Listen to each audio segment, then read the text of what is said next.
had met their obligation, they had done what they were supposed to do, and they were now free. In the very same way for us, the stone is white, which represents joy and purification and freedom. And in the same way, it marks for us a time of moving on, a time of letting go of what we've been holding on to. So it's a reminder of what you released in the burning bowl, and it's a way to set your course for what's ahead. I was on the way in this morning, and like Susan, I happen to love the snow, so apparently I've moved to the right part of the state. I do. I love that the way the snow makes everything quiet, and I love the beauty of it. And so I was on my way in, and I was looking at all the trees and kind of enjoying it. And a song came on the radio, and I thought, this is the perfect song for today. And I was like, thank you for that little insight. And so the song, and I've made some Unity additions to it. So when you hear it on the radio, don't go, well, that is not what she said. Because you're right, it's not. I made a couple of modifications to it. It says, you are more than the choices that you've made. You are more than the sum of the past mistakes. You are more than the problems that you create. Yes. You've been remade. This is not about what you've done, but what's always been possible for you. This is not about where you've been, but the compassion that your brokenness brings you to.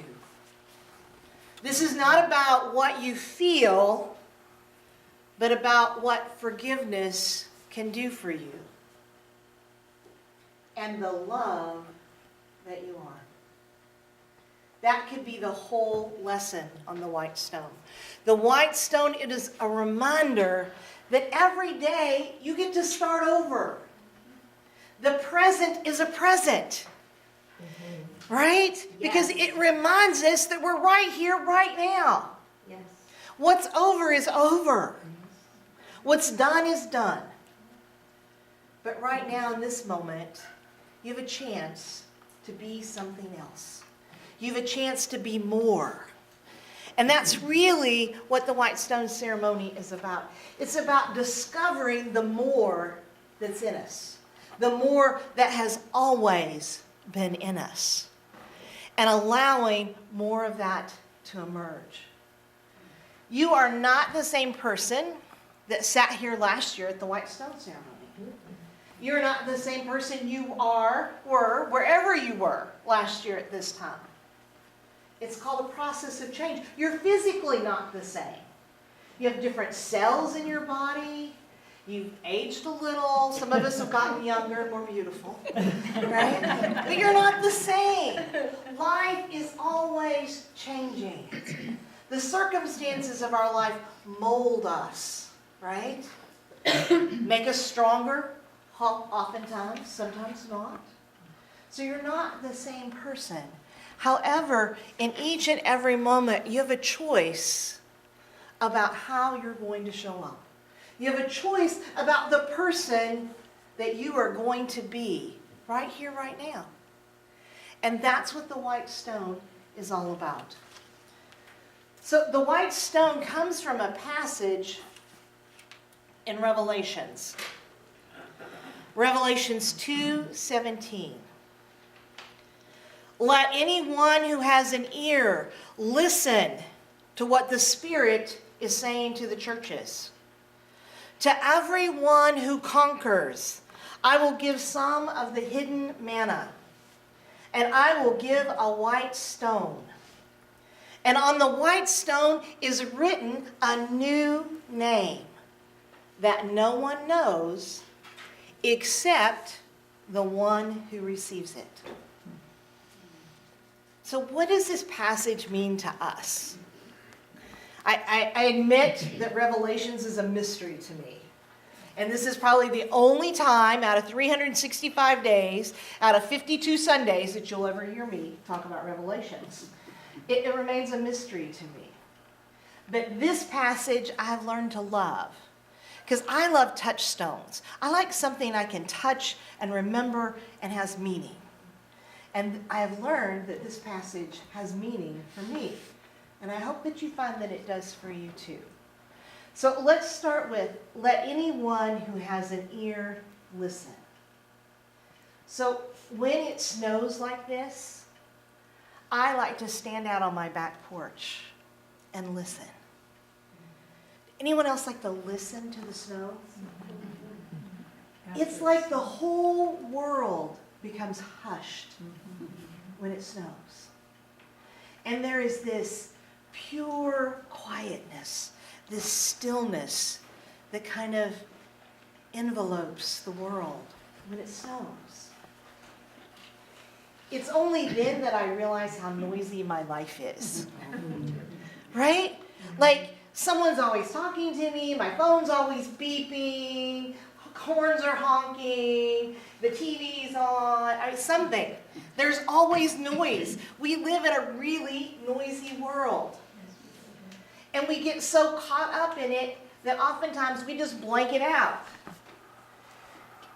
It's one of the habits at our house is Jane will be doing this, and I'll be wherever I am in the house going, uh-huh, great, dear. Oh, that's sweet. Yeah, uh-huh, okay.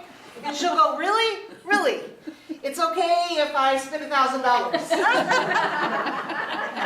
It's okay if I don't pick up my socks for the next month, because I totally have spaced out. I've gone somewhere else. I can tell by the giggles I am not the only one. So this verse is asking us to stop. Let anyone who has an ear listen. You see, we have to become quiet to hear that still, small voice. All of us have it. Regardless of your faith background, regardless of who you are or what you do, all of us have a GPS system within us. We have an inborn God positioning system. It comes installed the moment we hit the planet. But oftentimes we don't listen to it. And so this is calling us to be quiet, to be still, and to listen. To everyone who conquers, I will give some of the hidden manna. So conquering in this verse is about overcoming the things that are holding us down.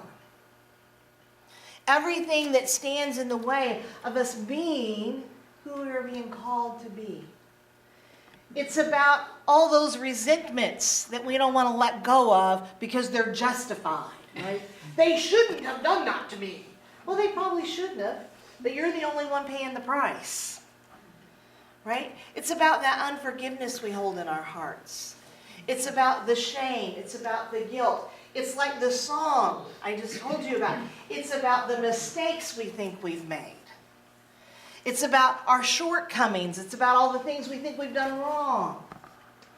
All of those things are like a cloud on our heart that keeps the sun from shining through.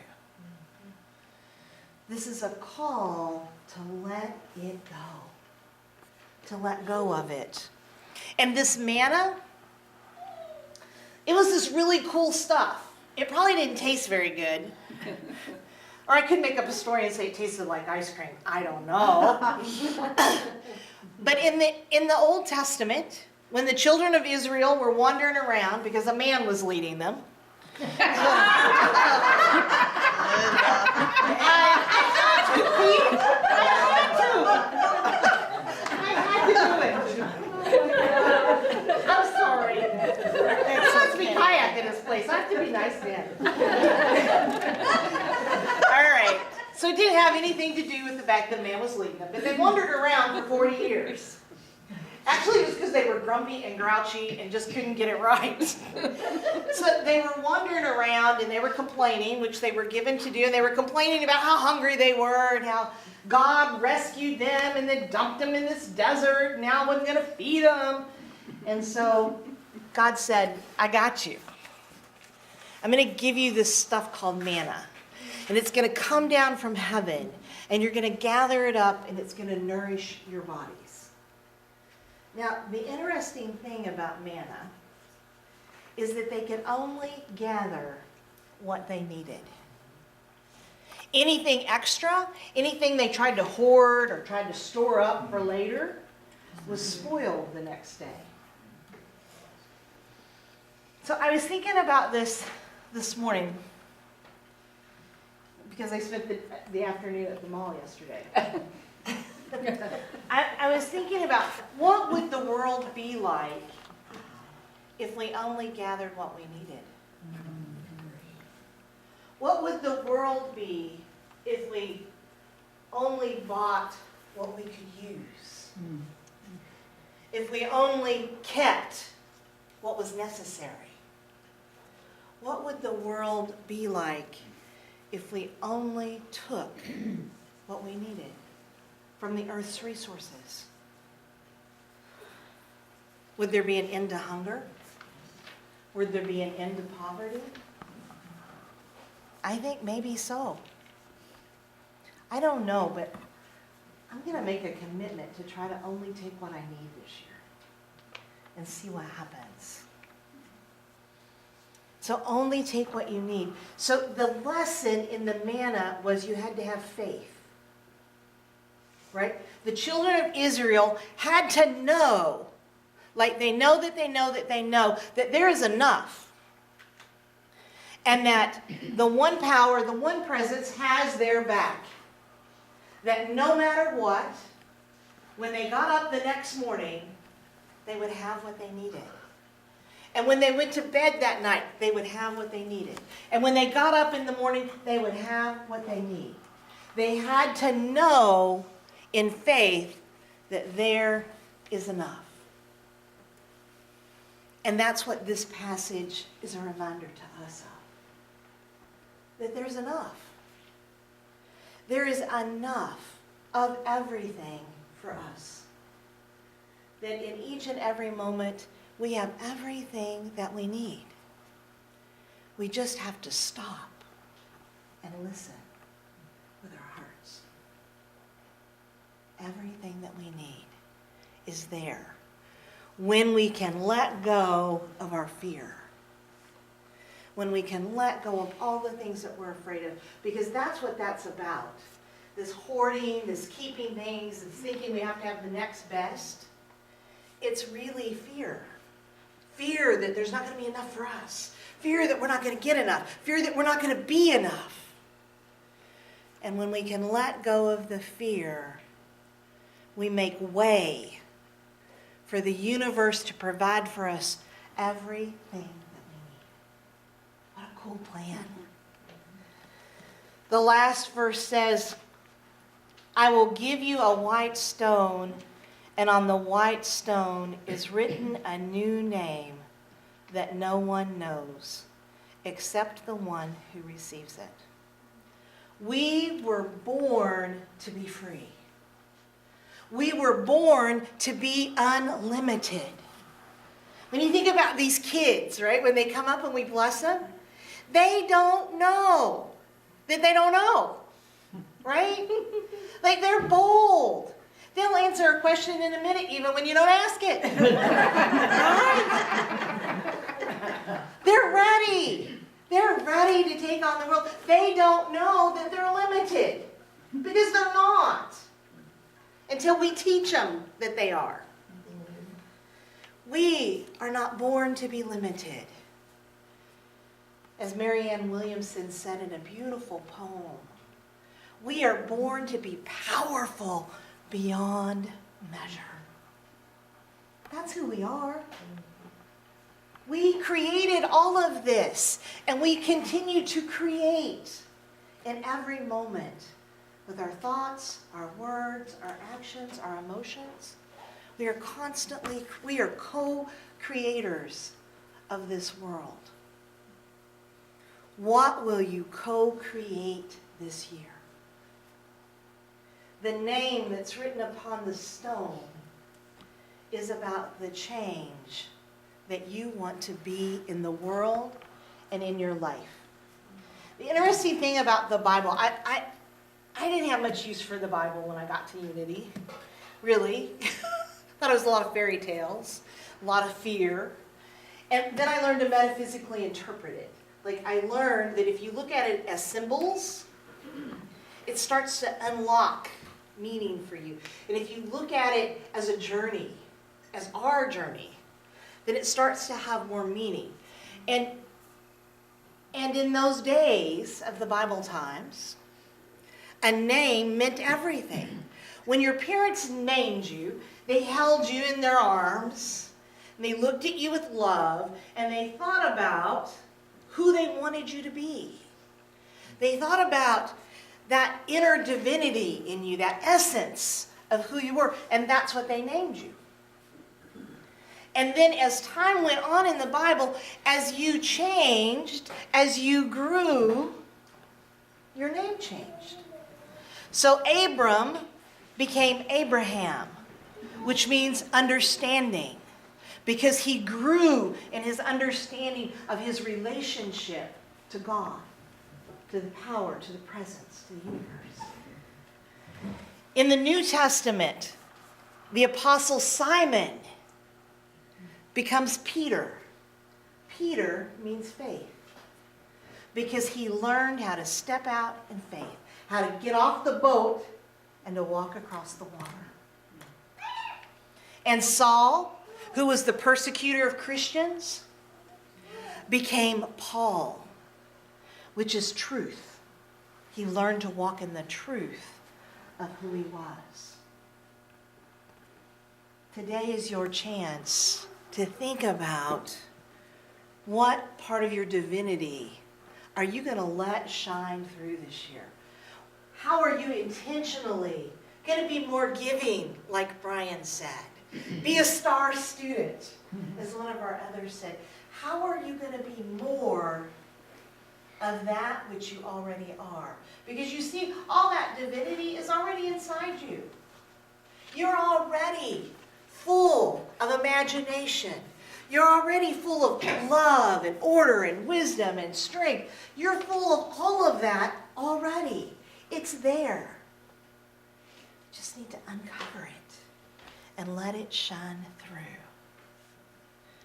The white stone is what you carry with you, or you put somewhere where you can see it to remind you again and again, this is who I want to be. I know what has come through very strongly the last week or so for me is that I want to have a peaceful heart. I want to have a peaceful heart. Because I'm learning that if my heart is not at peace, my life can't be at peace. And I'm going to be at war with other people if my heart is not peaceful. What is yours to do this year? What is yours? All right, we're going to get ready with Kat. So everybody has a stone. You should be sitting close to someone who has a marker.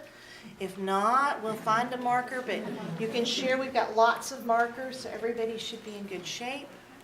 And Kat is going to bless us with some music, and then we'll go into meditation.